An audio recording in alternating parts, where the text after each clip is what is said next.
Сәлем достар, каналыма қош келдіңіздер. Бүгін түрік асханасының лахмачунын дайындаймыз. Бұл өте дәмді болады. Арасына осылай петрушкасын салып, помидор мен лимонның суын сығып жесе керемет болады. Міндетті түрде жасап көріңіздер. Ең алдымен 220 грамм жылы су аламыз. 1 ас қасық қант, 1 шай қасық тұз және 1 шай қасық құрғақ ашытқы саламыз, дрожжи. Осыны жақсылап кішкене ерігеннен кейін 50 грамм сұйық май құямыз. Араластырып, осының үстіне ұн салып қамыр илейміз. Оның 370-350 грамм ұнға байланысты.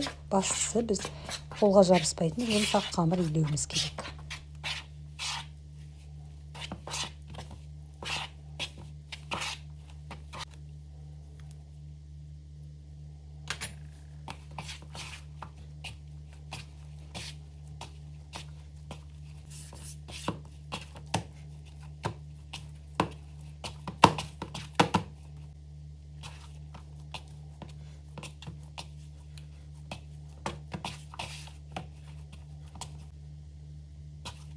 Көп ұн қоспаймыз, тек қолға жабыспаса болғаны.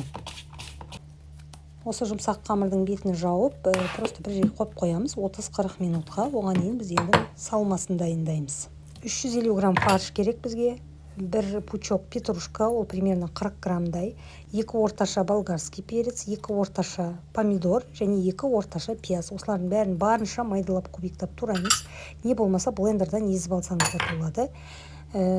Кішкене жаңағыдай жарты шай қасық қара бұрыш, паприка, 3 тіс сарымсақ, 1 ас қасық толтырып томатный паста және 1 шай қасық толтырмай тұз.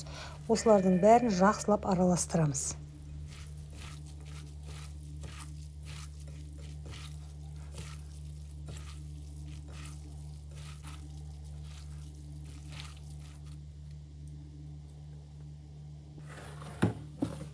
Қамыр осылай біраз көтерілгеннен кейін енді осыны бір 8-9 бөлікке, не болмаса кішіректеу жасайтын болсаңыз 10 бөлікке де бөлуге болады.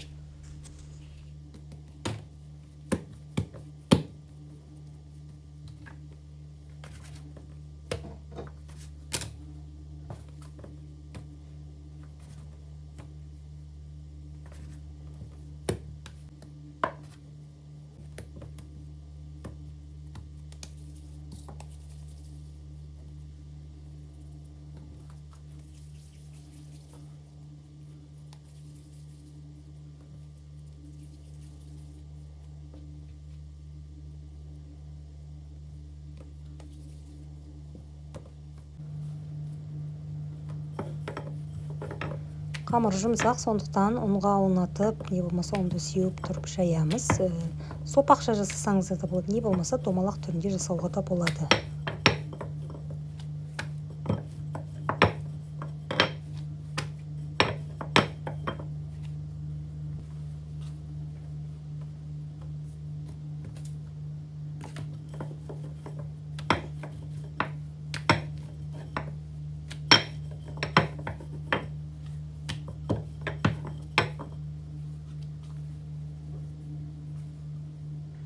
Бұл қамырдың құрамында май болғандықтан жабыспайды негізі, сондықтан мен противеньге прямой қоя беремін, ешқандай пергаментсіз, оңай алынады піскеннен кейін. Енді салмасын примерно бәріне жететіндей етіп бөліп саласыздар. Қасықпен жаюға да болады, но қолмен жайған ыңғайлырақ, өйткені равномерно болады барлығы.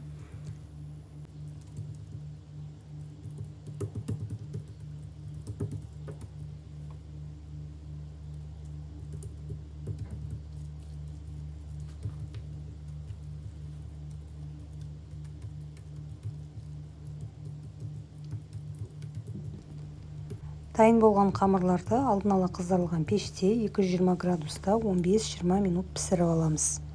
Шеттері кішкене былай қызарады және ортасындағы фарштың да піскені өзі білінеді. Сол кезде аламыз. Қалған қамырларды да осылай жасап шетінен пісіріп аламыз. Міндетті түрде осылай жасап көріңіздер, балаларыңызға ұнайтыны сөзсіз, өйткені өте дәмді болады. Егер видео ұнаса, лайк басып, комментарий жазуды ұмытпаңыздар және осы видеоны өздеріңіздің достарыңызбен, таныстарыңызбен бөлісіңіздер. Ас болсын.